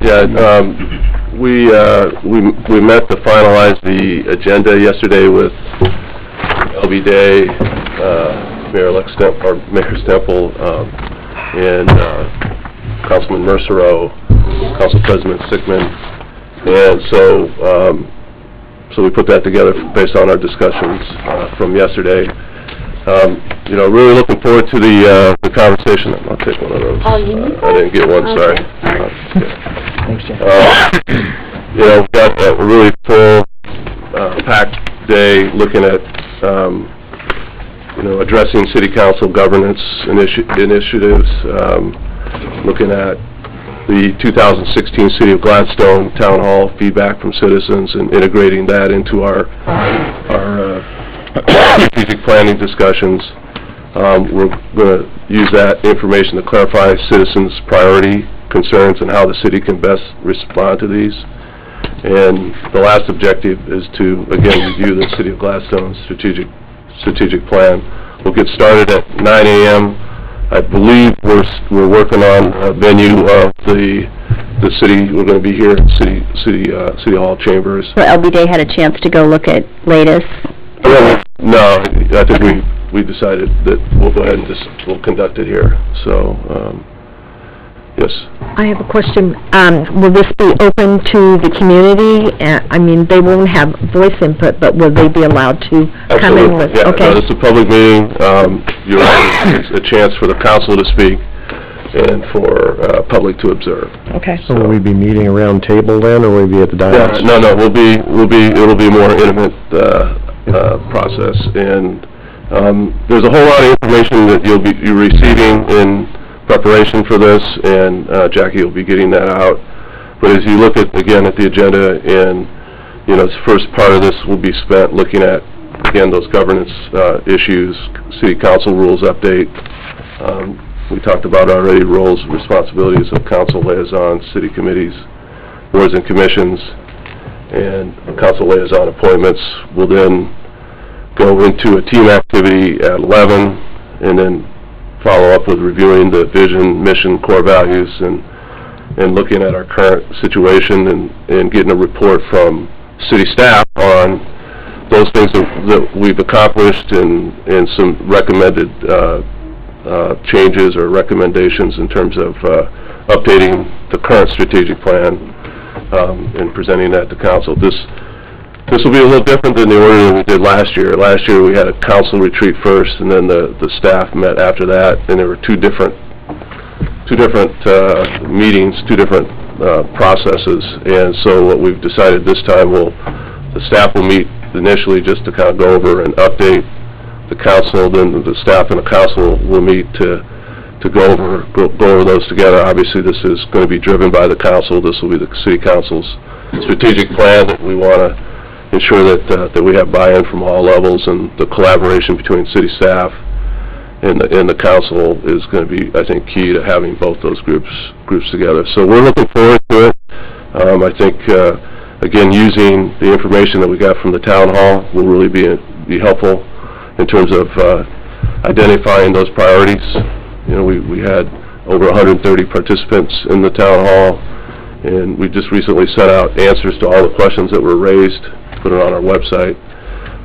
So I think we've got some good basis by which to use that input that we just received at town hall to move forward on some ideas that the citizens brought before us. We really wanted that to be a two-way conversation. I think with an agenda like this, I think we'll accomplish that.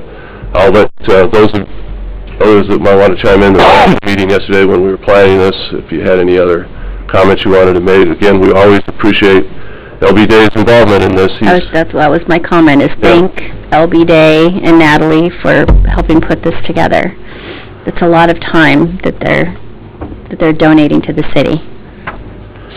So one of the key things that I wanted to bring up, and this is you'll see behind the agenda, is myself and the chief of police, Jackie, and the lieutenant and the police department actually recently had an opportunity to go and tour the Kaiser Police Department, and attached some notes based on the project that they did, which was a combination City Hall Police Department, and we saw some really great things happening there. Obviously, the scale is much larger than what Gladstone would be looking at, but certainly some of the things that they were able to accomplish by combining those two operations in terms of efficiencies of staff and Muni Court, all being in one area, collections of finances or funds in one area. We really like what we saw there.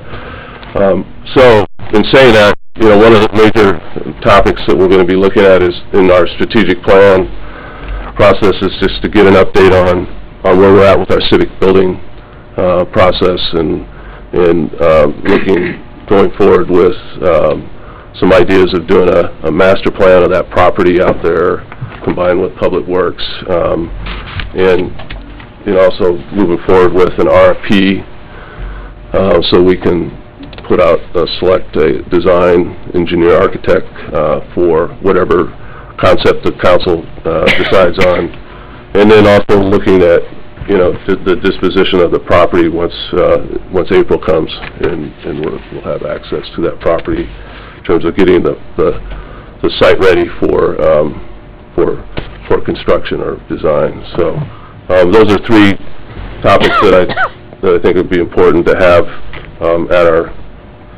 have some direction, at least some discussion about direction at that meeting. One of the things we'll be doing tomorrow, we'll be meeting with the Governor's office, and they've offered some potential assistance with some of the design and assistance with RFP process. As you recall, we met with the Governor's office, the Governor's team here some time ago, and as a follow-up to that, they are looking to help us with that and are excited to do what they can. I think it's the guy's name is Bobby Lee, who's the head of the Governor's office for the Portland area, and we'll be meeting with him and his team tomorrow and looking at those opportunities. Anybody so, any other questions, comments about the agenda and what we're about to do, and kind of the process moving forward? So we will be going over the goals and objectives from last year. Mm-hmm. Okay, good. And we'll get copies of all that prior to the strategic planning. And you'll have all the Q&A from town hall. You'll have be a lot of homework there. Yeah. Mm-hmm. But thanks to Jackie, who's going to be pulling it all together and pulling it all together. Yep. Just transitions, because there's other questions. Just another quick update. I did want to highlight this previous week, the meet and greet success that we had with getting together. I think we had a really good turnout from a lot of our boards and commissions, new members, existing members, city council, city staff, and that was really kicked off. It was last night the Parks and Board met and kind of outlined some of the things that we're trying to do to improve that whole process, and Jackie's made a commitment to meeting with all of those boards and kind of communicating that. I thought Ashley did it's the first time I've ever seen a lawyer get a clap of hands talking about city law, but she did a wonderful job, I think, of just outlining kind of what public law says about meetings and those kinds of things, and thought she did a great job. So with that, she also provided us an opinion on the role of the council with respect to the boards and the appointment process and that kind of thing. And did we pass that out as well? Yes, we did. Just, I know that was sent out an email, but I thought it was important enough for us to have so you have a paper copy of that and take a look at that, what her opinion was in terms of how the council, their role in managing that whole process with our boards and commission. So, unless anybody has any questions, can I dovetail on that? We'll probably drift here a little bit, I'm sorry. we do have a challenge that comes out of that with the scheduling of the library board meeting. That's kind of moved around a little bit here in this last month. It was on the same date as the Planning Commission meeting. Of course, Natalie Smith is on the Planning Commission, couldn't make that. And now it is tentatively scheduled for the same night as our next council meeting, the 24th. With the new interim library director and the work we're doing on work plans and those sort of things, I wonder if we couldn't move that off to its regular February 7th meeting. Maybe we can make that happen. I think that way would give more of us, give us a chance to have a more positive experience for the library advisory board members and to be better prepared. I'm not exactly sure how to do that, but I also want to say that looking at other cities, they don't necessarily have library board meetings every month. I mean, I'm sure that's the desire, but my research and talking to Katie Newell, the library director at Milwaukee, the Milwaukee Library Advisory Board met 9 times in 2015 and 7 times in 2016. Looking online at West Lynn, the West Lynn Library Advisory Board met 6 times in 2016. One of those times was a very brief meeting because a quorum did not show up, so officially they only met 5 times. But with the confusion around that and with wanting to have a positive experience and dovetailing onto our meeting here of last week, I think we should try to get the Library Advisory Board to meet on the 7th of February, which would be their normal meeting date. And I'm wondering what the council thinks about that. I don't have a problem with I don't that. have any I preference think, one way or the other. because if we're going to have our council meeting on the 24th, and Lauren will be here, and she won't be able to attend there. That's right, yeah. So I would say that we stick with that we go have them have their meeting on the 7th. Yeah, it's only 2 more weeks. Yeah. Shouldn't we find out what the library board people want? Because from what I understand, they didn't have a regular meeting last month. And that means they would have missed January, gets pushed to February, and I know that there's definitely issues that they have been needing to discuss or wanting to discuss. Well, all right, we've got 2 new people coming on, so they need to be brought up to speed. Yeah. And then you've got, 3 others? There's three that are on there, yeah. And then, and Lauren would not be there, and I'd hate for her to miss it. So, but what is their agenda? I mean, we would need to know what they were planning on talking about. I don't know. I haven't talked to them, but I'm assuming that they do have things to talk about. So I know that they want, they're going to be choosing a chair and a treasurer, and that's important business. Okay. I'm also hoping that we'll start the process of putting together work plans like other cities do, and they may have other business as well. And don't they have to get a secretary too, because Steve is gone? Well, how are we going to do minutes now, Eric? I mean, that was what Steve did that previously, and he's gone. I don't know if we need a secretary. I think, Jackie, you're working on that. We're coming up with it. Part of what came out of the meet and greet was my commitment to attend the first committee meeting for all of our committees to get some structure into place, and actually we're going to start having all the meetings in this room because we're wired for recording, and we have somebody that transcribes our planning commission and council minutes, and she's going to do our committee minutes and have the audio and the minutes posted on the website so people have access to that information. And so it would be nice I can't attend the library board meeting on the 24th either, and neither can Lauren. That was our intent, is to bring some structure to the first meeting of all the committees, and really just working with the chairperson and the staff person on how to set an agenda, getting it noticed properly to the public, and then making sure that we're recording it. Okay.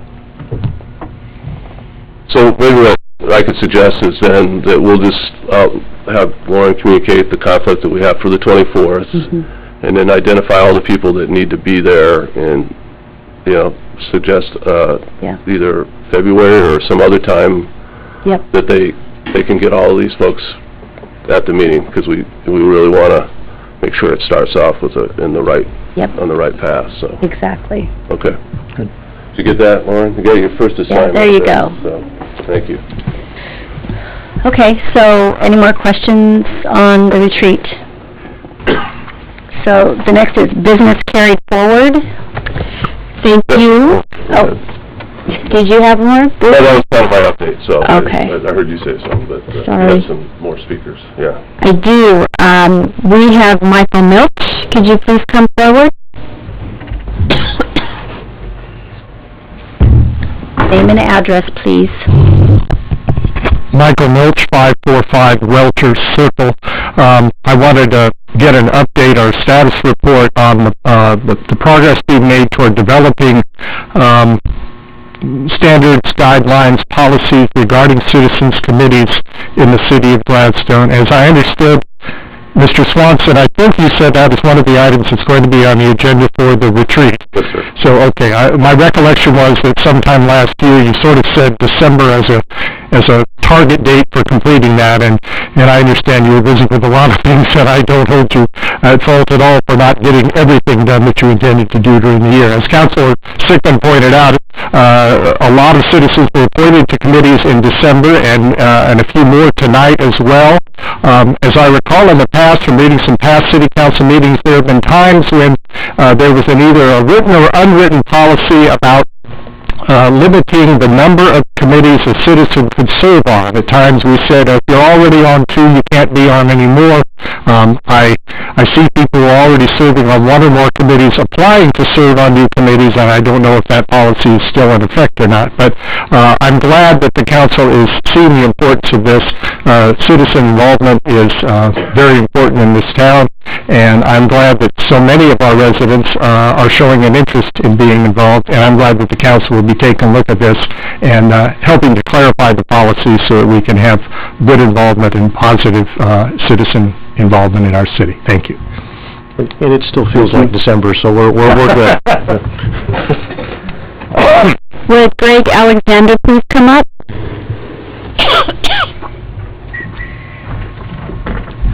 Greg Alexander, 145 East Hereford. I want to say Happy New Year to y'all. I wasn't going to talk, but some things came up. I just want to say I'm going to keep everything positive this year. I'm going to try, okay? So, I already noticed that you guys did a good thing a few months ago. We were talking about, Neil double-checking you on that and stuff, and now today I see you've got an audit committee to overlook the budget to double-check, and that's a good thing. That's a positive, great thing that happened. The other thing was, you said there was 130 people at the town hall. I counted over 150 citizens at our Christmas tree lighting, and it was a great time. And I went and got the Christmas tree from Misley's Tree Farm, put it up. We did the lights. A lot of people showed up. We sang carols. I seen a few people there. I didn't know why all you guys didn't show up, and but next year if you come, you'll have a good time. It was fun, and everybody talked and stayed around for a while and had a good time. So that was a good positive thing. So and hopefully this year you could just all work together, and we can make this a better place. Fair enough? Thanks, Greg. And last but certainly not least, Kevin Johnson. Uh-oh. Boy, first time back out here. One whole meeting? Yeah, what committee are you going to volunteer for? Well, I would just like to thank some of the councilors for filling in for me for the 7 months I was up there, some of the obligations I couldn't make it to. It's amazing how much time the council people put in to do this job, and Gladstone citizens should be very thankful at this point in time they have those people to do that. I've lived in Gladstone since 1961 and have known all the previous administrators. I was also friends with the mayor back in the 70s since I went to school with one of his daughters. I can say with certainty this is the first time Gladstone has had a truly professional staff. Staff is doing a terrific job.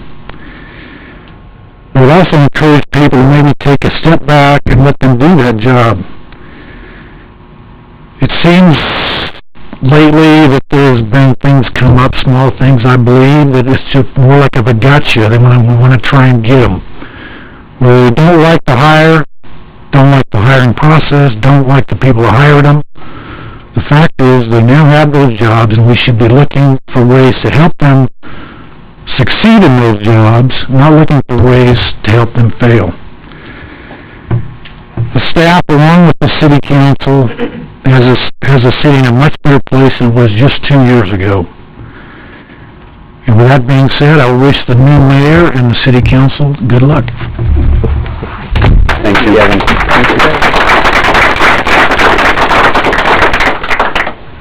That's all I have. All right, business from the council.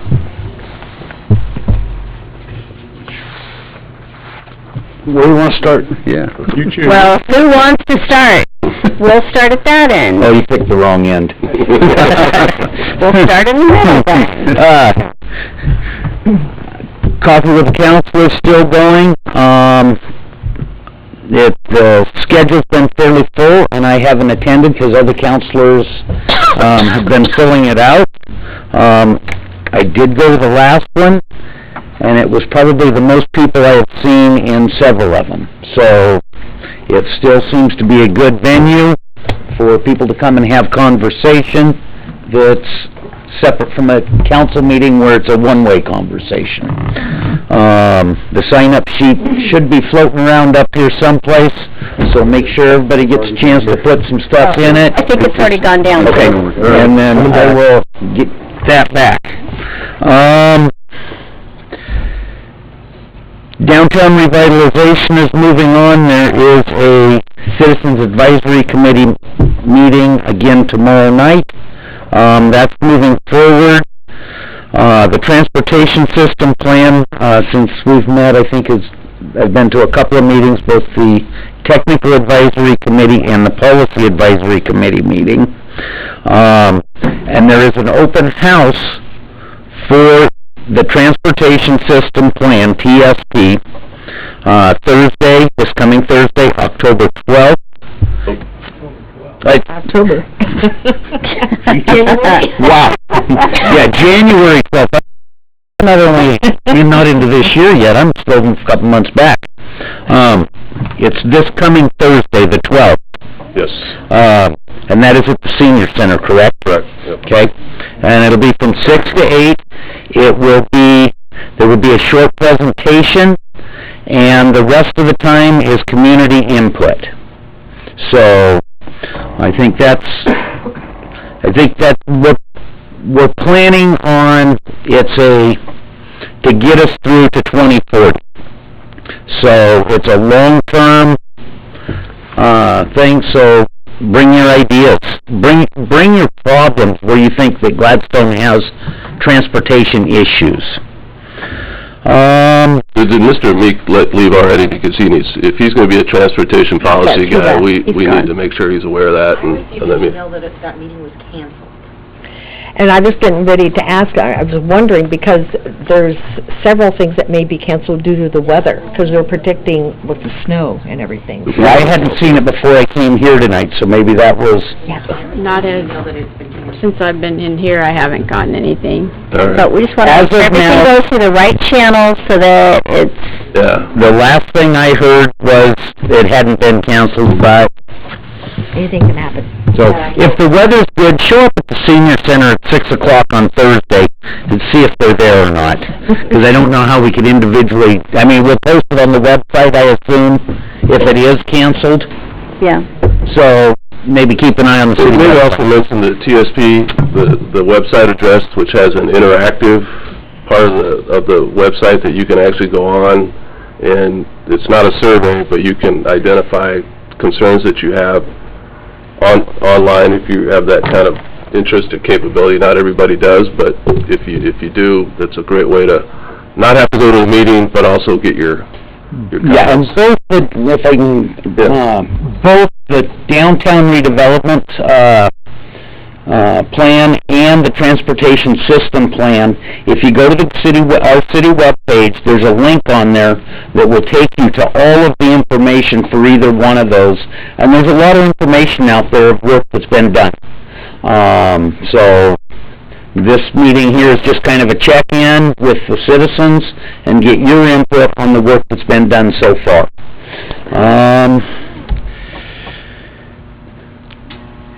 Two other things, city administrator review.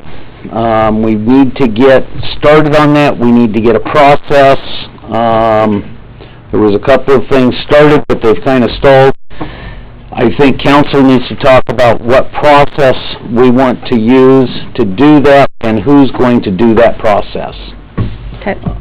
So I would like to see something on an agenda real soon. Yeah.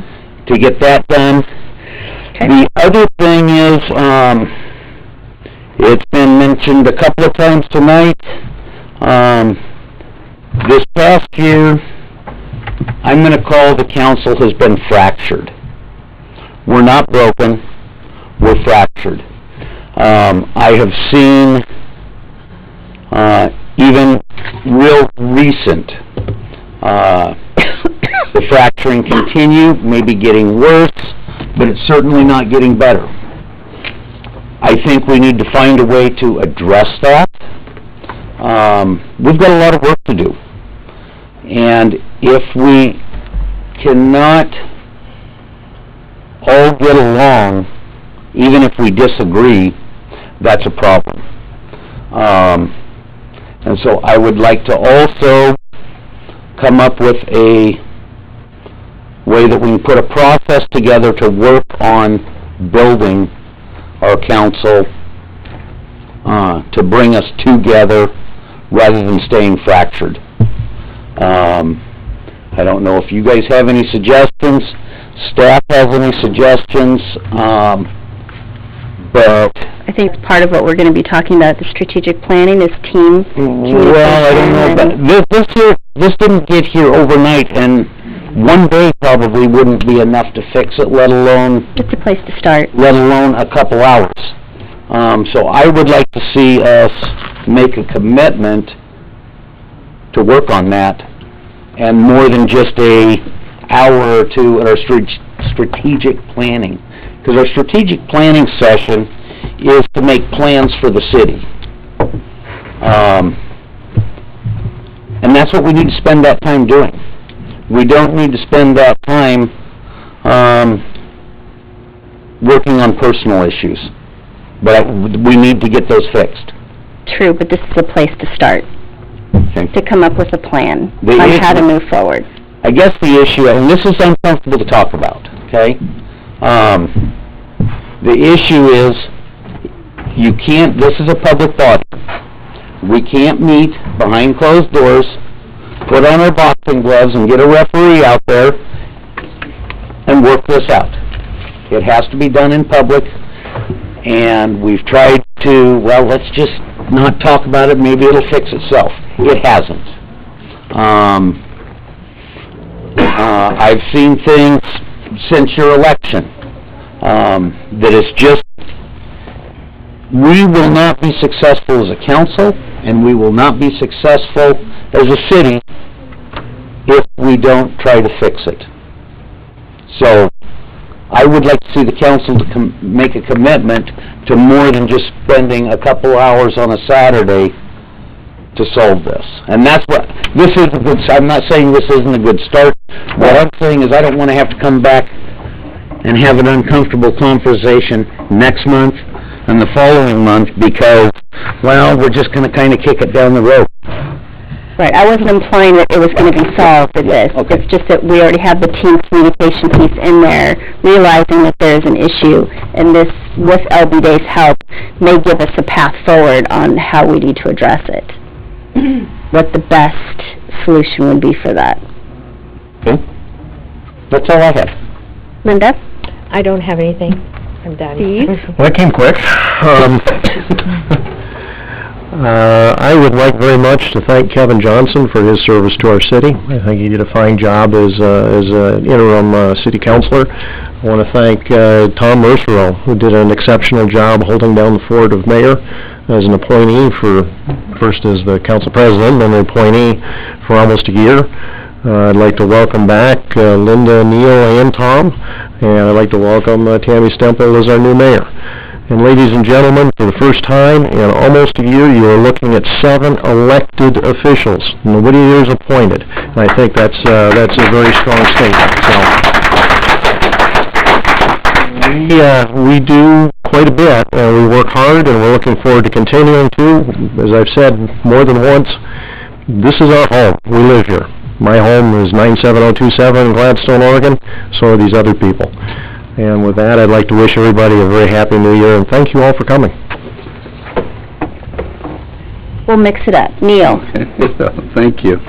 Well, over the Christmas vacation, I had an opportunity to hang out with a couple of our officers, and one night,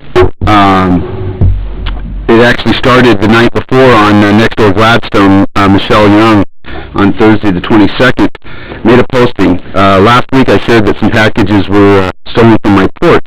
Tonight, Officer Olson of Gladstone PD knocked on my door with one of my packages in hand. The box had been cut open and tossed into some bushes, but 2 of my 3 items were still there and fully intact. I'm so grateful for my small town police. I feel like this never would have happened when I lived in Portland. And what I saw, those 2 shifts cemented what she said. I got an opportunity to see Officer Olson the next morning, and he hadn't realized that she had done this, and I thanked him for what he did, and that the other things that our officers do that we never see. And there's special guys, and now we've got a young lady that's also joined, and real proud of them and the fire department for keeping us safe, doing stuff that we wouldn't imagine needed to be done. Also, I took a day and sat in on court, and that's an eye opener, kind of seeing what happens after the fact.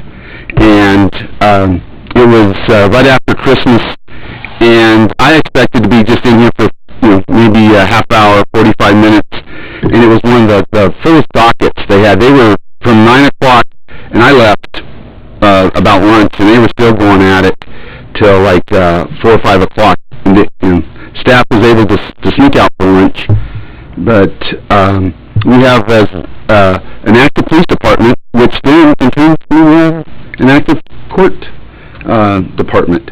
And so we had the judge there tonight. She's awesome, and I just want to thank them for what they do.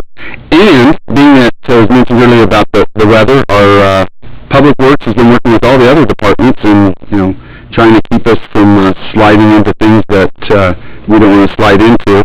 So give them kudos. And speaking of the weather. So I'll try to make this quick so that we can get in before it gets too slippery out there. But I want to thank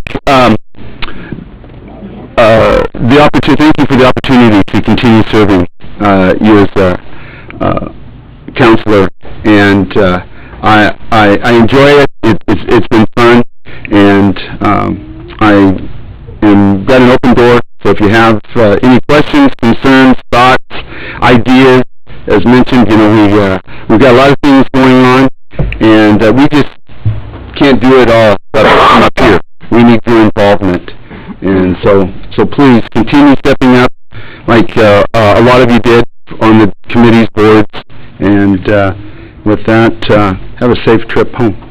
Let us know. Councilor McMahon? Nothing. I had an opportunity last week to go on my second ride-along with Officer Graves, and we got to go in the hot rod, and we even got to push the pedal down. Not me, unfortunately. I would have loved to try, but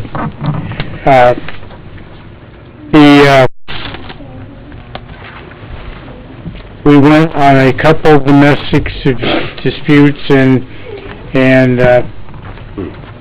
one speeding potential violation. And I'd just like to know that, or let you know that, as Councilor Reisner noted, the police do a super job, and they have to work really hard.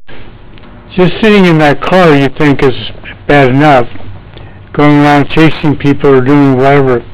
But after they get done with the day, then they get to go do the real work. They spend an ungodly amount of time writing down what they just said. So, but what really irks me at this point, I've been to the public police training, I've been to the FBI public training, I've been in 2 ride-alongs, but they still won't give me a gun. Thanks for attending. And on that note... All right, I guess I'm last, and just a couple things. First is I wanted to thank everybody that came to the tree lighting and supported that. It was a great experience. We pulled that together in like a week and a half. Didn't cost the city anything, and with the people that came, it proves to me that this is something that the community wants, and so hopefully we'll move it forward. And then also all of those people that volunteered to help deliver food and toys for the toy and food drive. It was amazing to see so many cars lined up in the high school parking lot that they were going down Portland Avenue. Normally, it's just the police and the fire department folks that do it. This year was amazing. It made such a big impact on so many people's lives. Not just the people we delivered to, but just the people that helped. It was really, really amazing. So those are the 2 things, and then I have a question. Part of what I'm supposed to be doing is make recommendations on liaison duties, and I have the list of everybody that is the current liaisons for the boards and all the other stuff. Kevin is no longer on the council, so his positions are going to be open, and I would like to do a little bit of due diligence and actually talk to the people on the boards and who they may feel comfortable with, ask some questions. So I don't know if it's appropriate to just like suspend the liaison duties for now, since we're going to be talking about it on the 21st, and then make the recommendations and go to council for everything. I don't see anything that's pressing until that point, so I don't think that not having liaisons for a couple of weeks is going to have a big impact. So I'm not sure. The only one that might is any of them that Kevin is on, such as C4. Which they're not having a meeting. And that's what I don't know, is which ones he's on. Yeah, I didn't see any where there was going to be a big impact, so. Council approves liaison appointments, and we have to do that at a regular meeting. Right, I make the recommendations and then you guys approve them, so right now I don't feel comfortable with all the liaison duties, and I have no recommendations, so I would like to suspend those until we can do a little bit more research and then bring recommendations to you guys for votes. So are they all suspended, or are liaison positions holding until... No, I'd like to suspend them, I think, for now, and then we'll just re-look at them and make some determination on what's the right fit for the different committees and boards. And there's also some that I don't see that we have represented, like the chamber. We don't have a direct liaison with the chamber. Right, but we don't have it on the list, and so I'd like to have something like that added. There's the County Economic Development Commission that would like to have somebody, the Transportation Advisory Committee, there's North Clackamas Water, there's a whole bunch of other ones that are asking for liaisons that we don't currently have on our list, so I'd like to spend some time looking at that. North Clackamas County Water is, I'm on that board. Oh, because I just went and they hadn't seen anybody and they didn't believe they had a liaison. In CCWC? I have not been to that one yet, no. All right, that's what I was talking about. I think if you're going to suspend, that's also a recommendation, and that would have to be approved by the council. Really? Is that the way that you guys read it? I haven't had a chance to look at this at all. The mayor has obviously the power to appoint, nominate committee members. Yeah. I mean, we're not talking about committees here. We're talking about other counselors that are liaisons to those committees. Yeah. short of me going through a few things right now, I mean, it seems to me that one thing could be just some consensus about the mayor looking at that and evaluating it, but to the extent that there's any one of these committees that needs somebody in the interim piece, then it should be, I would think, that person that's currently designated as that liaison. We don't have anything pressing. And CCWC will probably be meeting before this council meets again, and Gladstone is the chair of that meeting right now for this year. Okay. They rotate the chair. And they're going to be meeting before the 21st? I'm not sure. Okay. It's possible. Okay, well, then I guess that's the one that we would keep, but I think I would like to just hold them off for right now, and we'll discuss it further. I just need to do a little bit of due diligence. I haven't really spent time looking at it until now. But again, I think if you're making that recommendation, the council's going to have to vote on it. But you guys didn't vote on me being ousted last year. But I'm not making recommendations, I'm just saying we're going to hold them now, and then I will make recommendations. Yeah, I'm suspending them for now, and then I will make recommendations. The ultimate appointments will be voted on by the council, correct? Yes. That's, I think, at the very least, how it's been done. But I don't know necessarily that you've got any problem. There's a number of different places where you might have some authority on this. Charter will be the first and foremost, and that's going to kind of control, but you recall you have council rules, and you have also a council guidebook that may or may not say something to this, and, I can't give you an answer right now. I don't know. All right, well, that's all that I had. Anything else? Would someone like to make a motion to adjourn the meeting? I move that we adjourn the meeting. Speak in there. Oh, I move that we adjourn the meeting. Do we have a second? I'll second it. Motion was made to adjourn the meeting by Councilor Neil Reisner and seconded by Councilor Linda Neese. Any further discussion? All those in favor? Aye. Opposed? Meeting adjourned at 8:31 p.m.